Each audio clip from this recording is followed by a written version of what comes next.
Masih di obrolan pagi terkini.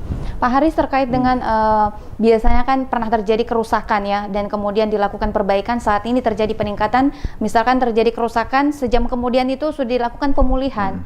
Di beberapa wilayah saya pernah menyaksikan sendiri, terutama di wilayah Jalan Perintis Kemerdekaan waktu itu ya, sudah dilakukan perbaikan. Nah, apa sih antisipasi untuk kebocoran-kebocoran ini, Pak? Ya. Jadi untuk mengantisipasi kebocoran yang terjadi, saya sampaikan dulu kenapa sampai kebocorannya ini sampai seperti itu. Kebocoran ini sudah mulai kelihatan semua ketika tekanan air kita sudah mulai baik. Kemarin-kemarin ini tekanan kita kan lemah. Kalau lemah tekanan, bocornya itu tidak keluar langsung drastis. Nanti penggunaan rendah baru dia keluar. Nah, ini karena tekanan baik sehingga biasa tiba-tiba yang dulunya retaknya sedikit itu tiba-tiba langsung keluar. Karena volume air yang memang sudah mulai tekanannya baik. Akibat hal tersebut, ini banyak spot-spot tertentu untuk daerah pipa kita itu yang bocor. Untuk itu, khusus untuk tim distribusi dan kebocoran air kita yang ada di PDM ini, itu membuat satu tim namanya tim quick response khusus untuk kebocoran. Ketika ada masuk keluhan ataupun kebocoran di satu tempat, itu harus dia diselesaikan waktunya hanya 24 jam. Jadi ketika ada kebocoran, kita terima laporan, kita survei, lihat peralatan apa yang harus kita lakukan untuk di sana, itu harus 1 hari sudah selesai. Langsung ditangani, langsung Pak, ditangani. Kecuali memang yang sifatnya sangat rawan, umpamanya ada kebocoran pipa kita, tapi kalau kita kerjakan itu berdampak ke yang lain. Nah, contohnya, kalau ada kebocoran di dekat jembatan.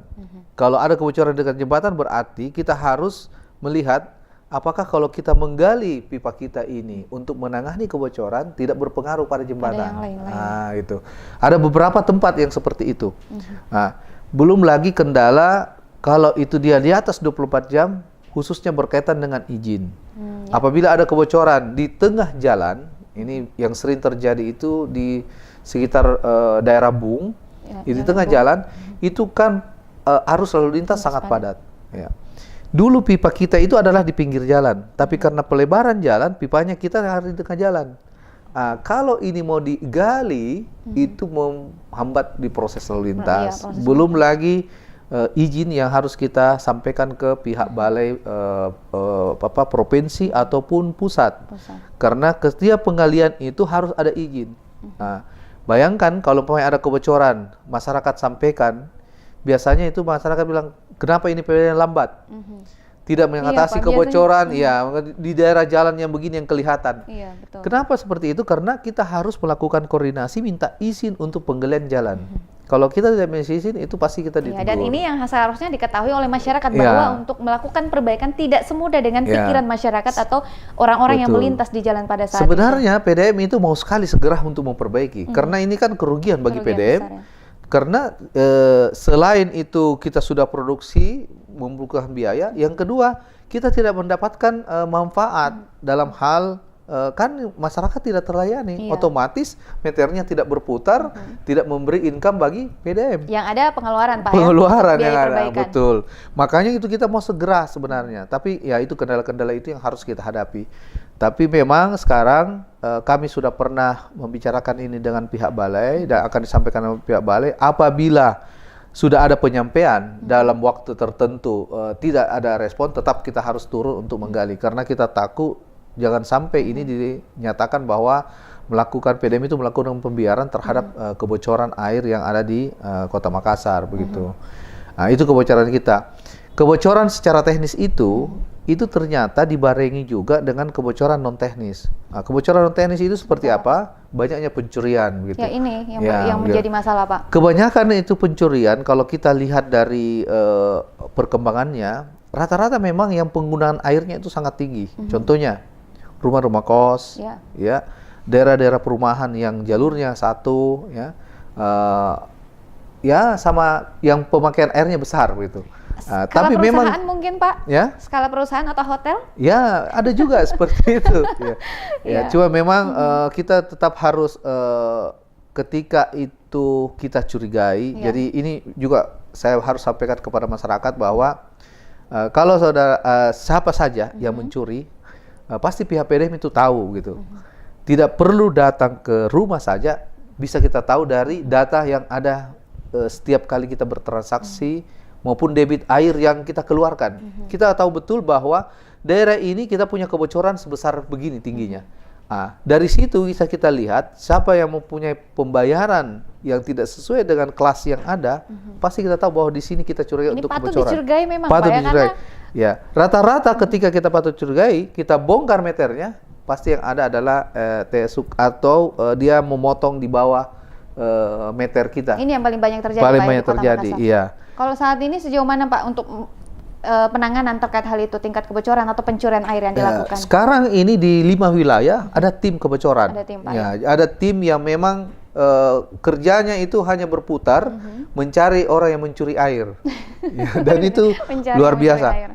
Kita sangat sayangkan bahwa karena kita punya pendapatan khususnya non teknis ini dalam hal pencurian itu semakin hari semakin di atas 100% melebihi target. Artinya apa? Artinya semakin banyak orang yang mencuri. Ini yang Ya, paling ya. yang harus Sebenarnya kita tidak berharap itu targetnya Iya. terpenuhi supaya pencurian itu berkurang. Cuma memang rata-rata pencurian itu kelas masyarakat itu rata-rata di kelas menengah ke bawah Menengah ke gitu. bawah, Ya. Ya, saya tidak tahu kenapa padahal harga air kita itu termasuk harga air yang paling murah. ya. Ya. Kalau ketahuan mencuri bagaimana proses untuk ininya, Pak? Dia Dicabut harus atau seperti ditutup. apa? Iya, dia harus ditutup. Harus membayar denda. Dan PDM punya kewenangan untuk menghitung mulai kerugian semenjak dia lakukan. Jadi ada historinya. Denda, Pak, ya. Iya. Harus dibayarkan nanti. Harus Pak. dibayarkan. Jadi ada juga histori di sini pemakaian air. Pemakaian air yang selama dicurigai waktunya itu mulai dia mencuri, umpamanya tahun 2010 umpamanya, itu dihitung terus. Ini dengan sudah dendanya. 2018, 8 tahun. Jadi ya, Pak, besar ya? sekali sebenarnya, lebih besar. Selama itu dia tidak bayarkan, tidak dibuka airnya, dan kalau dalam waktu tertentu tidak membayar, kita laporkan kepada pihak kejaksaan atau kepolisian untuk diproses Ini secara masuk ke ranah hukum, Pak, ya? Ranah hukum. Iya, makanya kalau hati-hati masyarakat yang mohon maaf tanda kutip yang sering melakukan ini mulai sekarang harus sadar, Pak, ya. Iya, semestinya tidak perlu mencuri air lah. Ya, ini kan Iya. kalau kita mencuri air itu dampaknya kepada kita sendiri gitu lah. Ya, ini kan air untuk minum, Iya, kebetulan. air untuk makan gitu ya, untuk masuk ke dalam tubuh Dalam kita tubuh darah. kita. Bayangkan kalau itu hasil curian, Iya. kira-kira apa yang terjadi gitu maksudnya? Ya Istilahnya itu tidak berkah, aja Pak, ya? dipikirkan.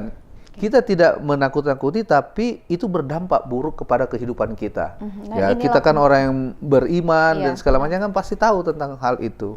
Ya. Inilah pentingnya membangun kesadaran masyarakat kita. Ya. Ayo kita sadar diri dengan tidak melakukan pencurian air dan mendukung langkah-langkah yang dilakukan PDAM Makassar dalam rangka peningkatan pelayanan di PDAM Kota Makassar. Kita masih akan kembali di segmen kita yang terakhir, tetap di obrolan pagi terkini.